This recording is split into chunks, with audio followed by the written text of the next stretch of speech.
نحمده ونصلي ونسلم على رسوله الكريم أما بعد فأعوذ بالله من الشيطان الرجيم بسم الله الرحمن الرحيم يا أيها الذين آمنوا لا تقدموا بين يدي الله ورسوله واتقوا الله إن الله سميع عليم يا أيها الذين آمنوا لا ترفعوا أصواتكم فوق صوت النبي ولا تجهروا له بالقول كجهر بعضكم لبعض أن تحبط أعمالكم وأنتم لا تشعرون صدق الله مولانا العظيم وبلغنا رسوله النبي الكريم إن الله وملائكته يصلون على النبي يا أيها الذين آمنوا صلوا عليه وسلموا تسليما اللهم صل على سيدنا ونبينا ومولانا محمد وعلى آل سيدنا ونبينا ومولانا محمد وبارك وسلم وصل عليه الصلاة والسلام عليك يا سيدي يا رسول الله وعلى آلك وأصحابك يا سيدي يا حبيب الله الصلاة والسلام عليك يا سيد المرسلين وعلى آلك وأصحابك يا رحمة للعالمين. اللہ رب العزت اپنے خالق و مالک کی بے حد تعریف حمد ثنا اور اس کے پیارے حبیب نور مجسم سرکار دو عالم صلی اللہ تعالیٰ علیہ وآلہ وسلم کے حضور دل کی گہرائیوں سے بڑی ہی عاجزی اور محبت سے ہدیہ صلاۃ اور سلام کے بعد انتہائی عزت و توقیر احترام محبت کے لائق عاشقان مصطفیٰ کریم علیہ الصلوۃ والتسلیم نازش اہل سنت جناب حضرت علامہ اعجاز حسین نقشبندی صاحب مجھے حکم فرما کے آپ تشریف لے گئے ہیں، ابھی واپس آئیں گے. آج کی یہ مجلس عام مجلس نہیں ہے، یہ بڑی خاص مجلس ہے. یہ بڑی جی اب آپ ذرا تھوڑا آگے ہوتے جائیں گے تاکہ لوگ جو بعد میں آ رہے ہیں ان کو جگہ مل جائے گی، ان کو بھی بڑی مہربانی ہوگی. آپ تھوڑا آگے آتے جائیے تاکہ جو لوگ کھڑے ہیں پیچھے ان کو جگہ مل جائے.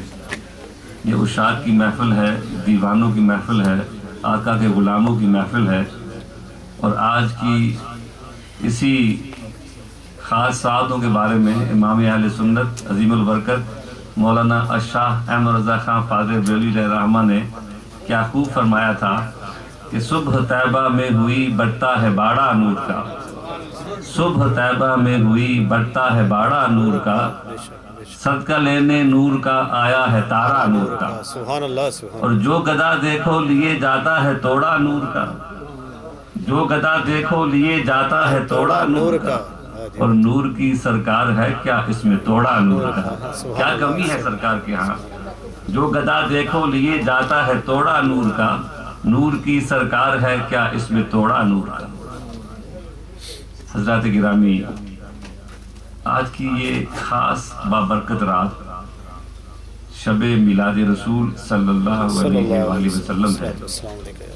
وہ رات جب انسانیت کا مقدر چمکا، وہ رات جب اس دھرتی نے جناب رسول اللہ صلی اللہ علیہ وسلم کے قدم ہائے نور کو چومنے کی سعادت پائی. اور وہ رات کہ جس رات کے اختتام پر جب فجر کی پو پھٹی اور نور کا تڑکا ہوا تو اس نور کے تڑکے وہ نور والا آیا کہ پھر مکہ ہی کی فضائیں نہیں جگمگائیں بلکہ پورے عالم میں ایک سویرا ہو گیا اور پورے عالم میں ایک اجالا ہو گیا. آج کی اس رات میں ہم یہاں یہ سالانہ محفل میلاد کے لیے حاضر ہیں، اور اس میں بھی یہ رات اپنے تئیں اپنے وجود میں حضور سرکار دو عالم صلی اللہ علیہ وآلہ وسلم کی نسبت سے بہت برکتیں رکھتی ہے. مگر جیسے آپ آگاہ ہیں اور مجھے بھی بتایا گیا ہے کہ عشاء کی نماز کے بعد ہم سب کا نصیبہ چمکے گا اور ہم سب کی اندھی آنکھوں کے لیے بینائی اور روشنی کا اہتمام ہوگا. اور اہتمام روشنی قلب و نظر ہوگا، ہماری روحوں کو اجالنے کا اور ہماری بصارت اور بصیرت کو اجالنے کا اہتمام ہوگا کہ ہم زندگی میں ایک بار پھر آقائے دو جہاں، شاہ رسولاں، ختم الرسل، سید المرسلین، رحمت للعالمین، حضور خاتم النبیین علیہ الصلوۃ والتسلیم کے منہ معمبر کی زیارت سے مشرف ہوں گے۔ میں نے عرض کیا تھا جناب نقشبندی صاحب سے کہ جب سرکار کے منہ مطہر کی، منہ معمبر کی جلوہ گری ہو تو پھر مجھ ایسے ناچیز سے گفتگو کرنا مشکل ہو جاتا ہے، اس لیے اس سے پہلے اگر اپنے ٹوٹے پھوٹے لفظ پیش کر لوں تو یہ بہتر ہوگا۔ مہربانی ان کی، انہوں نے پہلے مجھے حکم فرمایا، اجازت بخشی۔ تو حضرات گرامی، یہ جو میلاد کے حوالے سے حضرت فرما رہے تھے، میں آپ سے عرض کرنا چاہوں گا کہ دیکھیے اللہ جو ہم میلاد مناتے ہیں، میلاد منانا کیا ہے؟ اس سے بھلا کسی کے ماتھے پہ بل کیوں پڑے؟ اس پہ بھلا کوئی اس کے جائز و ناجائز ہونے کی بحث میں کیوں پڑے؟ وہ کسی نے کہا نا کہ غیروں سے کہا تم نے، غیروں سے کہا تو نے، کچھ ہم سے کہا ہوتا، کچھ ہم سے سنا ہوتا۔ کبھی کوئی اس کوچے سے گزرا ہوتا، کبھی کسی نے اس کوچے میں بددعا کے چہرے کی تابانیوں کا تذکرہ سنا ہوتا، کبھی کسی نے ان محفلوں میں آ کر واللیل کی زلفوں سے پھیلتی خوشبو سے اپنے مشام جا کو معطر کیا ہوتا، کبھی کس نے حضور سرکار دو عالم صلی اللہ علیہ وسلم کی اس عمر پاک کے جس عمر پاک کی قسم رب کرتا ہے، اس کی نور نور ساعتوں اور اس کی رونق رونق گھڑیوں کا اس نے تذکرہ سنا ہوتا، تو وہ سمجھ لیتا کہ اس میں تو سب یہ جائز کیا بلکہ یہ تو فرض والی بات ہے، یہ تو ہم سب پہ لازم ہے، یہ تو تقاضا قرآن کا ہے۔ جب قرآن یہ کہتا ہے لَقَدْ كَانَ لَكُمْ فِي رَسُولِ اللَّهِ أُسْوَةٌ حَسَنَةٌ کہ بے شک ذات رسول میں تمہارے لیے ایک نمونہ کمال رکھ دیا گیا ہے۔ اب اللہ کریم نے، ہم رب کی رضا چاہتے ہیں، ہم رب کو راضی کرنا چاہتے ہیں، ہم رب کریم کو خوش کرنا چاہتے ہیں، ہم رب کے حکم کی تعمیل کرنا چاہتے ہیں، جیسے رب کریم ہمیں چاہتا ہے ہم ویسی زندگی گزارنا چاہتے ہیں۔ تو رب کریم نے کہا تم کیسے زندگی ویسے گزارو گے جو میں پسند کر لوں؟ تو تمہیں ایک آسان سا طریقہ بتا دیتا ہوں، تم میرے حبیب کے نقوش پاک و رہنما بناتے چلے جائیں، ان کا